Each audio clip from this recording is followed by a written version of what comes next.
Now, I'm going to ask for some coaching from you. Okay. I feel like you're much wiser than me. Wow, You've gone you're through. giving me a lot of credit. You've gone through years of experience and challenges, and those challenges have brought you a lot of wisdom and lessons.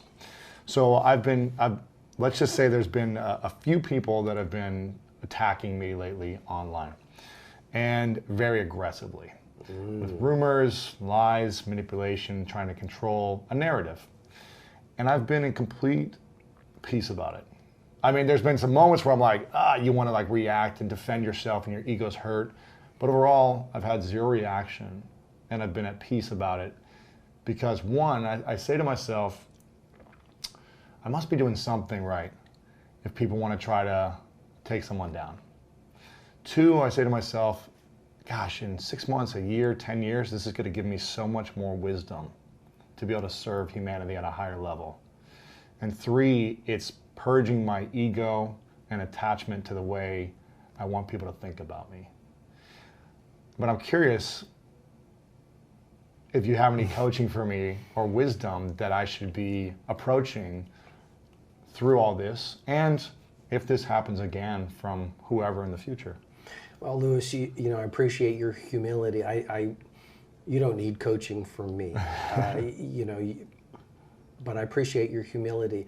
Here's my suggestion, because I've gone through this as well, and for all your listeners from across the planet, as you go out and bring your gifts and genius to the world, as you stand for something higher in a world with a lot of people suffering from victimitis, excusitis, as you bring your glory to your days, you're going to threaten people.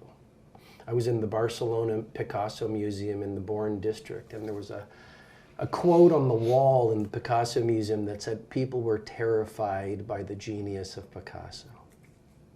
So the more you shine, the more you're going to attract shadows and darkness. Wow.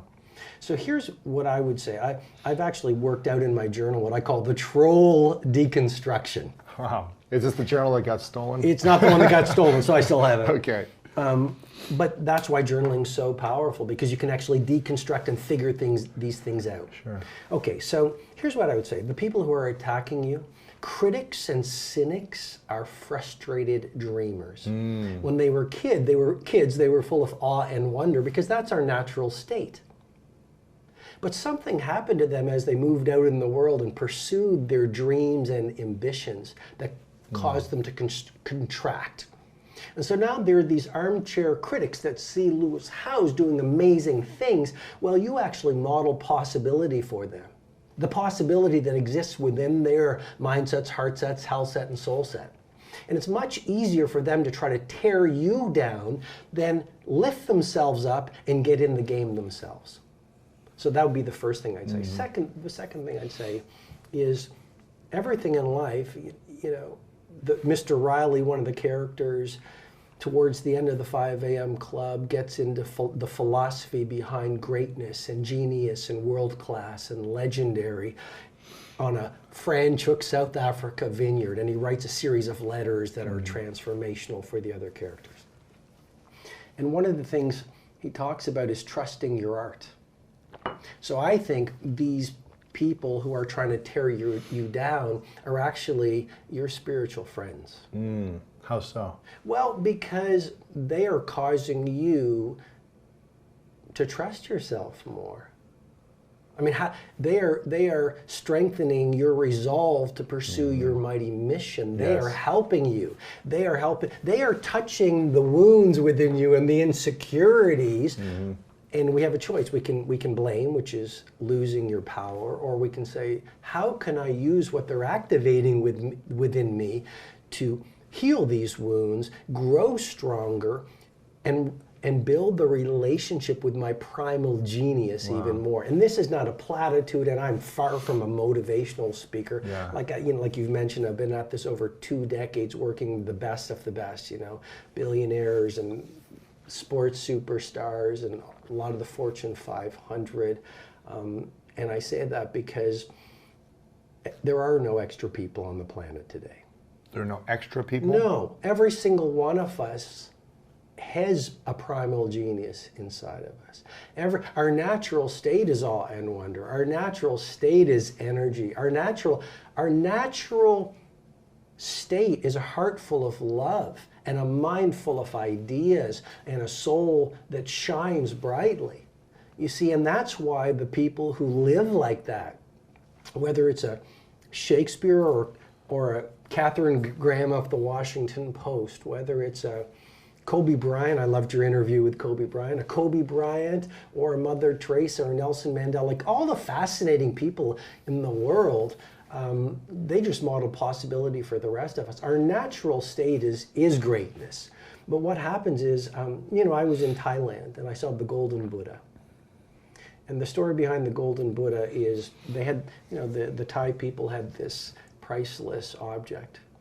And invaders were going to come into Thailand, so they got the idea to put layers of mud over the Golden Buddha. And, the invaders didn't find it. And, many, many centuries later, someone noticed this great monument of mud, but there was gold, sparkling out of it. And so they went through the layers of mud and they found the Golden Buddha. Wow. And the metaphor for all your amazing listeners and viewers is simply this. When we were born into possibility, awe, and wonder, but through our parents' well-meaning and the media and our teachers and friends, and society and our peers and the social media, what happens is we adopt the psychology of average versus the mentality of possibility and legendary. And as we continue to leave the perfection of childhood, we get hurt and we get disappointed. We don't get invited to a birthday party. We lose a love. We get stepped on.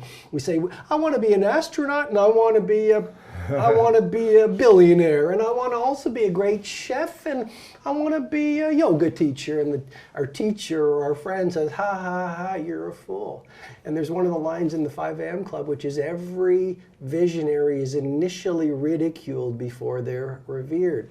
But if we're not careful, we pick up all these layers of mud in terms of our psychology and our heart set, our emotionality, and we don't even see it coming, but over time, we resign ourselves to average, and then we see Kobe Bryant, and we see Shakespeare, and we see Jean-Michel Basquiat, and we see Nelson Mandela, and we see Richard Branson and Wozniak, and we say, oh, they are geniuses and they're cut from a different cloth, and I need to spend my days being busy, because dreaming and possibility and being loving and having a world-class lifestyle is not within the realm of what I can achieve.